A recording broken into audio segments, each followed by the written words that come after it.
혹시 그런 생각 해보신 적 있으세요?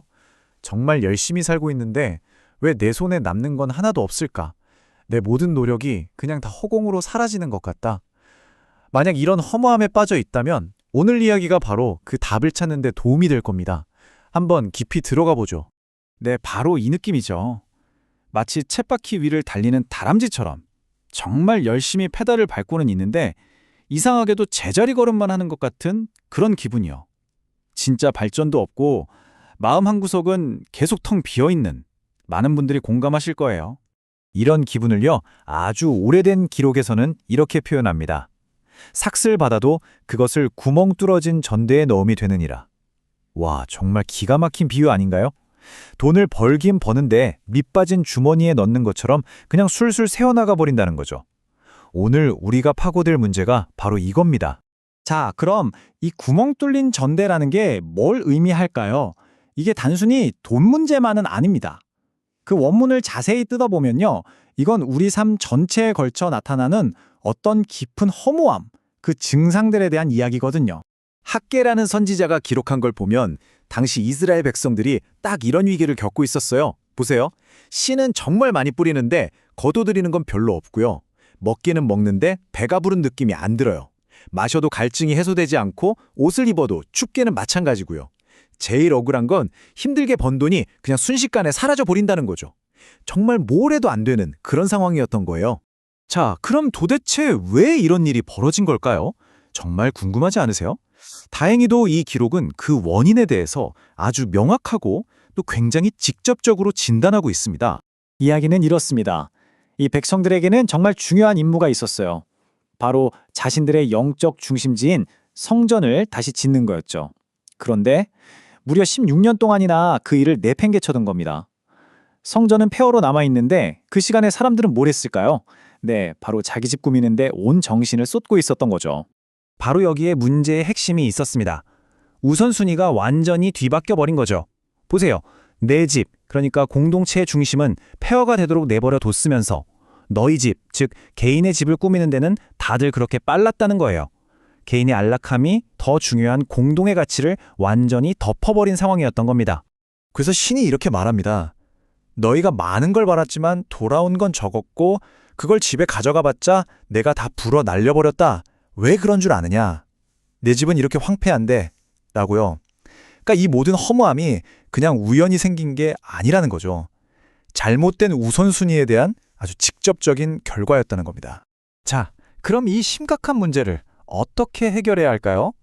여기서 제시된 해결책은 정말 상상 밖의 것이었습니다. 뭐 대단하고 웅장한 그런 게 전혀 아니었거든요. 지시는 정말 놀라울 정도로 간단했어요. 딱 3가지였습니다. 첫째, 산에 올라가라. 둘째, 거기서 나무를 가져와라. 그리고 셋째, 그 나무로 성전을 지어라. 끝. 무슨 거창한 계획이나 준비물이 필요한 게 아니었어요. 그냥 지금 당장 내 주변에 있는 걸로 시작하라는 아주 명확한 메시지였죠. 바로 여기서 오두막 성전이라는 아주 중요한 개념이 나옵니다. 이게 뭘 의미하냐면요. 중요한 건 건물의 재료가 얼마나 좋으냐가 아니라는 거예요.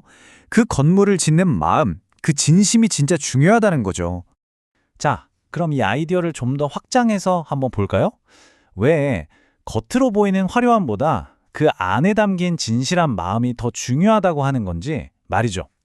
이 비교를 보면 정말 재미있습니다.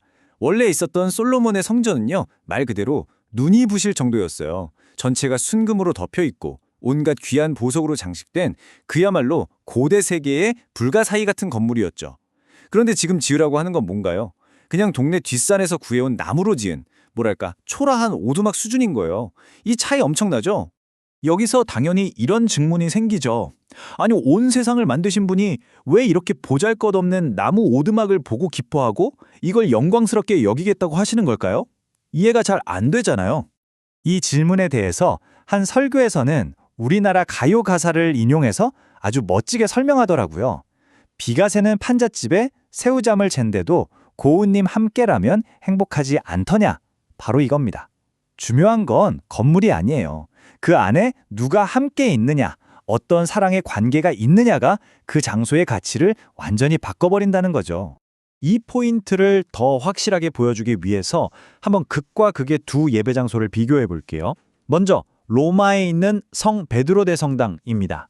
뭐 말할 필요도 없죠. 예술과 건축의 정점이고 온통 금과 청동으로 뒤덮인 엄청난 걸작입니다. 하지만 그 건축비의 일부는 당시 부패의 상징이었던 면죄부 판매로 충당됐다는 어두운 이면이 있죠. 자, 이번에는 아프리카 부룬디에 있는 한 교회를 상상해 보세요. 벽은 진흙으로 되어 있고요. 바닥은 그냥 흙바닥입니다. 악기라고는 달랑 북 하나밖에 없어요. 그런데요, 그곳의 예배는 정말 뜨거운 열정과 진실한 믿음으로 가득 차 있다고 합니다.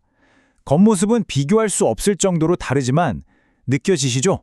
자, 그럼 이 모든 이야기에서 우리가 붙잡아야 할 핵심은 뭘까요? 당연히 지금 우리 보고 진짜 나무로 성전을 지으라는 건 아니겠죠. 이건 바로 우리 각자의 삶에서 우리가 무엇을 세워야 하는지에 대한 이야기입니다. 이 메시지의 정말 좋은 점은요, 우리한테 무슨 감당하지도 못할 거창한 일을 하라고 요구하는 게 아니라는 거예요. 오히려 그 반대입니다. 지금 바로 네가 가진 걸로 시작해봐 라고 우리를 격려하고 작은 일이라도 할 수 있도록 힘을 주는 거죠. 그럼 우리가 산에서 가져올 수 있는 나무는 구체적으로 뭘까요? 예를 들면 이런 것들일 수 있습니다. 어떤 문제 앞에서 그냥 불평만 하는 대신에 그 문제를 놓고 잠시 기도해 보는 것. 내 주변에 도움이 필요한 사람이 보일 때 아주 작은 친절이라도 베풀어 보는 것. 정신없이 바쁜 하루를 시작하기 전에 딱 몇 분만이라도 조용히 나를 돌아보는 시간을 갖는 것. 거창한 계획 세워놓고 작심삼일로 끝내기보다 아주 단순하더라도 꾸준히 할 수 있는 한 가지를 정해서 실천하는 것. 바로 이런 것들이 우리가 가져올 수 있는 나뭇가지인 셈이죠. 결국 핵심은 이겁니다. 신은요, 인간의 자랑을 위해 금과 보석으로 지은 화려한 선전보다 비록 보잘것없는 나뭇가지라도 진실한 마음을 담아 지은 그 오두막 성전을 훨씬 더 기뻐하신다는 겁니다. 우리의 작고 진실된 마음, 그게 가장 중요하다는 거죠. 그래서 오늘 이 이야기는 마지막으로 우리 각자에게 이런 질문을 던집니다. 당신은 오늘 당신의 산에서 어떤 나뭇가지 하나를 가져올 수 있습니까? 바로 오늘 시작할 수 있는 여러분만의 작고 진실된 행동은 무엇인지 한번 생각해 보시는 건 어떨까요?